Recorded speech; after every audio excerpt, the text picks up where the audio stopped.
Alô galerinha, você é geração concurseira de qualquer lugar do Brasil que nos acompanha sempre pelas redes sociais. Domingaço, tradicionalmente, para a companhia desta mala sem alço, nosso mestre, que ele diz o professor Júlio César, fera da legislação previdenciária. Hoje são 28 de abril de 2019. Este é o dia D comemorar, porque ele veio gravar esta super dica por livre e espontânea pressão. Vontade, né? Mas ele cooperou um pouquinho. Prof, hoje a aula foi uma aula que fluiu muito bem, né? Falamos sobre 3 assuntos, falamos sobre aposentadorias de pessoas com deficiência, falamos também do BPC Loas também para o idoso, para pessoas com deficiência, entre outras observações. Primeiro critério hoje de observações. Na aposentadoria para o segurado PCD, que é a pessoa com deficiência, existem critérios, requisitos, que no caso são diferenciados. Quais são, profs? Pronto, exatamente. Nós temos um benefício que ele é relativamente novo, que é a chamada aposentadoria para o segurado pessoa com deficiência. Então, o segurado pessoa com deficiência, os critérios para ele obter essa aposentadoria são diferentes. Diferente em quê? Diferente no tempo de contribuição exigido. Porque um homem sem deficiência, ele se aposenta aos 35 anos de contribuição. E a mulher se aposenta aos 30 anos. Agora, se esse segurado tem uma deficiência considerada grave, ou seja, após passar pela perícia médica e pela avaliação social, se a deficiência for considerada grave, vai ter uma redução de 10 anos no tempo de contribuição. Ou seja, o homem com a deficiência grave se aposenta aos 25 anos de contribuição e a mulher aos 20, né? Lembrando que nesse caso também pode haver alteração do tempo. Se a deficiência for considerada moderada, que aí ao invés de 25 anos para o homem seria 29 e ao invés de 20 para a mulher seria 24. E se a deficiência for considerada leve, se acrescenta mais 4 anos, ou seja, o homem iria se aposentar aos 33 anos de contribuição e a mulher aos 28 de contribuição, ou seja, é um critério diferenciado porque o tempo de contribuição é menor.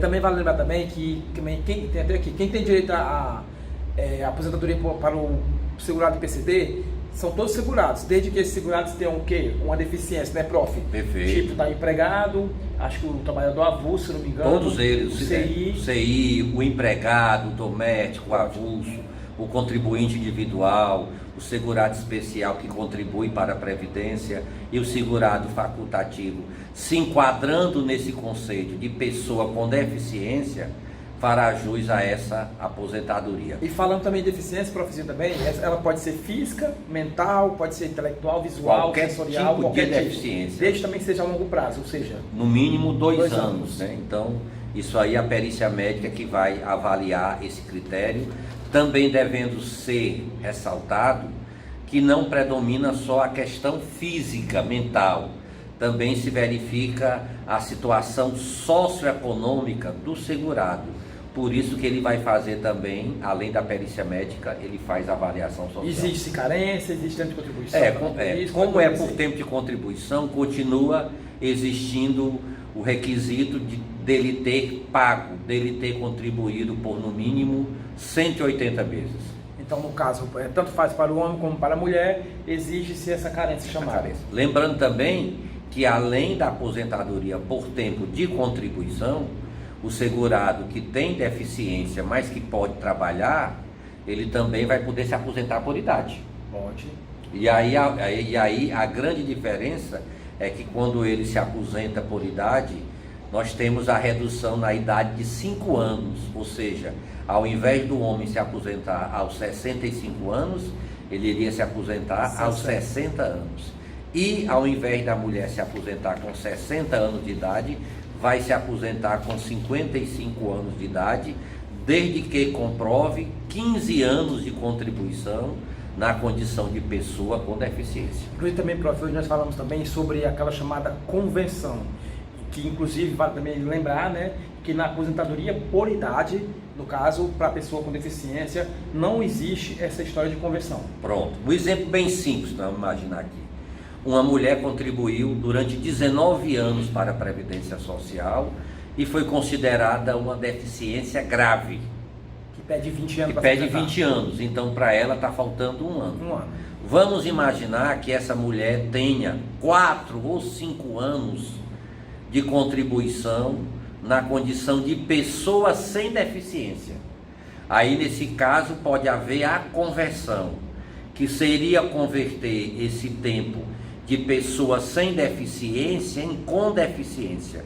Então tem um cálculo próprio. Em outras palavras, esses 4, 5 anos que ela não tinha deficiência pode ser convertido para que ela complete um ano com deficiência grave, que somado aos 19 anos que ela já tinha, fecharia os 20 e ela poderia se aposentar. Por ter de contribuição que existe na grave 20 anos. Já por idade, no caso, não há essa conversão na aposentadoria por idade. Perfeito. Para poder se aposentar por idade, a pessoa tem que ter 15 anos na condição de pessoa com deficiência. Reforçando também que nesses benefícios, o fator previdenciário só vai ser aplicado se for vantajoso, se for para aumentar a renda. E para a gente finalizar aqui, vamos falar um pouco agora sobre o benefício da assistência para pessoas com deficiência, que é chamado BPC-LOAS, né, prof? Que ele é, no caso, pela Lei Orgânica da Assistência Social, chamado LOAS, não é isso? Perfeito. É muito importante a aposentadoria para o segurado que contribui. BPC-LOAS, amparo social, benefício da assistência para quem não contribui, para quem não tem condições de se manter, nem de ser mantido pela família, né? Que aí é no caso do idoso a partir de 65 anos de idade, sendo homem ou mulher, ou então sem a exigência da idade mínima para a pessoa com deficiência, observada a questão do grupo familiar e da renda per capita inferior a 1/4 do salário mínimo. Bem, profzinho, no caso agora também, a gente não poderia esquecer também de falar agora no final dessa super dica, desse super resumo, sobre também esses possíveis comentários que estão rolando agora na internet, desse edital tão esperado pelos concurseiros no Brasil todo, que querem fazer esse concurso do INSS, tipo que agora foi o Ministério Público também agora resolveu entrar, né, nessa briga também para o concurseiro. Então, para você que até então, pouco tempo, estava se desmotivando, estava querendo parar de estudar, porque achando que não ia ter concurso, o professor vai comentar um pouco sobre essa decisão, né, professor? Claro, claro. Além de professor, eu também sou servidor do INSS. Rico! É isso. E o que eu vou falar aqui é até uma questão pública, conhecimento geral. Qual é? Que o INSS tem uma grande demanda, uma grande procura, grande quantidade de requerimento e uma quantidade reduzida de servidores. Tudo isso está acarretando uma demora na concessão de uma pensão, das aposentadorias, das certidões, de conhecimento público, é matéria até de jornal, que nós temos casos de pessoas que requerem uma pensão e estão aguardando há um ano para ter a conclusão do processo, né? Então, Defensoria Pública já viu a situação, essa crise, essa carência que está passando o INSS. Ministério Público também Federal viu isso, está recomendando que o INSS realize o concurso. A sociedade como um todo está sentindo que a prestação de serviço não está satisfatória e tudo isso está chegando ao conhecimento do governo, né? Então, eu acho que essa situação, essa pressão toda que está havendo e que deve aumentar, vai terminar levando o governo a autorizar a realização desse concurso. Porque mesmo se investindo em tecnologia e informática, precisa ter lá a presença humana para poder concluir boa parte desses processos. O que não pode mais é pessoas, milhões de brasileiros, aguardando meses, até um ano, para poder ter reconhecido um benefício que muitas vezes é a sua única fonte de renda, né? Então eu tenho a convicção de que toda essa conjuntura vai terminar levando o governo a autorizar o concurso. Então o aluno, ele não pode estar desmotivado, ele tem que estar motivado e se preparar antes dessa autorização e do edital, porque Quem deixa para a última hora, geralmente termina concorrendo em desvantagem, né? Muito bem, prof, para a gente finalizar aqui, só o valor do BPC.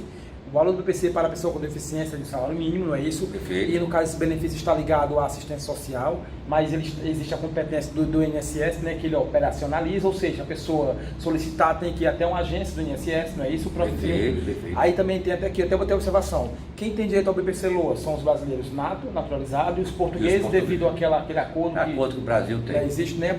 E também tem aqui, os requisitos exigidos para a obtenção do benefício são: o idoso tem que ter 65 anos, homem ou mulher, Perfeito. e PCD sem idade mínima. Quando fala de PCD, para ser considerado PCD, no caso também essa deficiência tem que ser de longo prazo, ou seja, de no mínimo 2 anos. 2 anos. Pode ser leve, pode ser moderado, pode ser grave, não é isso? No caso do BPC LOAS, não observa a questão do grau de deficiência. Não observa. O grau de deficiência seria, no caso, para o segurado que está se aposentando No tempo de contribuição. Então, no BPC caso do BPC LOAS, se verifica só se a pessoa tem a deficiência ou não. Ótimo. E se essa deficiência é de longo prazo ou não. Pronto. Então, galerinha, vamos ficando por aqui no bate-papo com o professor Júlio César. E você, concurseiro que nos acompanha sempre pelas redes sociais, você fica sempre cobrando as dicas com ele. É bom que agora ele está ciente agora, porque ele foge. Todo domingo ele sai daqui, ó.